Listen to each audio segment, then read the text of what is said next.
குடும்பத்தை சேர்ந்த மார்ட்டின்கிறவரை 8:30 நைட்டு கூட்டு போயிருக்காங்க.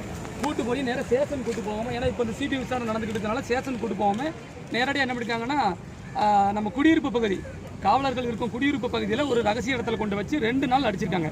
அதுக்கப்புறம் இந்த குடும்பத்தை சேர்ந்தவர்கள் வந்து கோர்ட்டில் மனு போட்டிருக்காங்க. போட்ட உடனே ஜட்ஜி சொன்னதுக்கப்புறம் தான் கூப்பிட்டுருக்காங்க. ஃபுல்லாக காயம், உடம்பு ஃபுல்லாக காயம், அடித்து ரத்த கலரி ஆயிருக்கு. அப்போ என்ன பண்ணுறாரு, ஜட்ஜி வந்து திட்டுறாரு இவங்களை, ஏன் இந்த மாதிரி பண்ணியிருக்கீங்க அப்படின்னு சொல்லி அவர் திட்டினதுக்கு அப்புறம் தான் கொண்டுருக்காங்க. அவர் வந்து ரிமாண்ட் பண்ணாமல் ஆஸ்பத்திரியில் அட்மிட் பண்ணிட்டாங்க.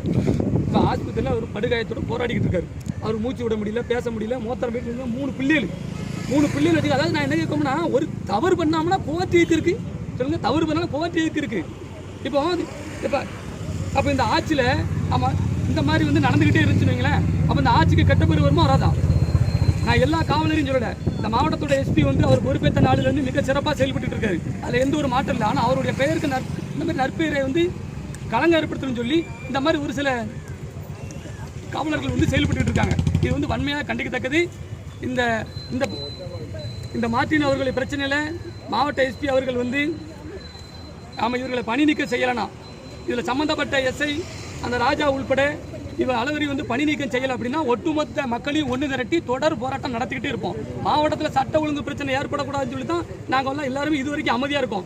இப்படி தொடர்ந்து அடித்து எல்லாத்தையும் கொலை பண்ணுவோம். நாங்கள் தான் அது ரவுடி பயிலுக்கு இவங்களுக்கு என்ன வித்தியாசம்? ரவுடி பயிலுக்கு இவங்களுக்கு என்ன வித்தியாசம்? இந்த ஆட்சியில் அங்கங்கே வந்து காவல்துறைக்கு வந்து எப்படின்னா, காவல்துறைக்கு வந்து ஒரு சில இது எல்லாரும் நல்லதாக பண்ணிட்டு இருக்காங்க. நாங்கள் ஃபேஸ்புக்கில் பார்த்துக்கிட்டு தான் இருக்கோம், நாங்களும் பார்த்து சொல்ல தான் செய்கிறோம். இப்படி அந்த காயம் கூட ஆகலை. ஜெயராஜ் பெனிஸ் இறந்து 2 மாதம் கூட ஆகலை. ஆனால் அந்த இடத்துல இந்த மாதிரி பண்ணுறாங்க அப்படின்னா அப்போ இனிமேல் என்னெல்லாம் பண்ணுவாங்க இவங்க? அதனால் கண்டிப்பான முறையில் இதை நடவடிக்கை எடுக்கணும். அவரை வந்து டிஸ்மிஸ் பண்ணணும், சஸ்பெண்ட் பண்ணணும். போலீஸ் விலைக்கு லாய்க்கு இல்லாத இவர்களை வச்சு இந்த காவல்துறைக்கு கெட்ட பேர் தான் வரும், இந்த மாவட்ட எஸ்பிக்கு கெட்ட பேர் தான் வரும்.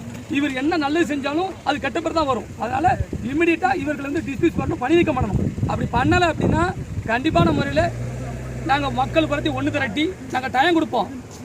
நம்ம 3 நாள் 4 நாள் கொடுப்போம். மிகப்பெரிய மக்களை ஒன்று திரட்டி போராட்டம் நடத்துவோம். அதுபோல் சாத்தாங்குளத்தில் தொடர் போராட்டம் நடக்கும்.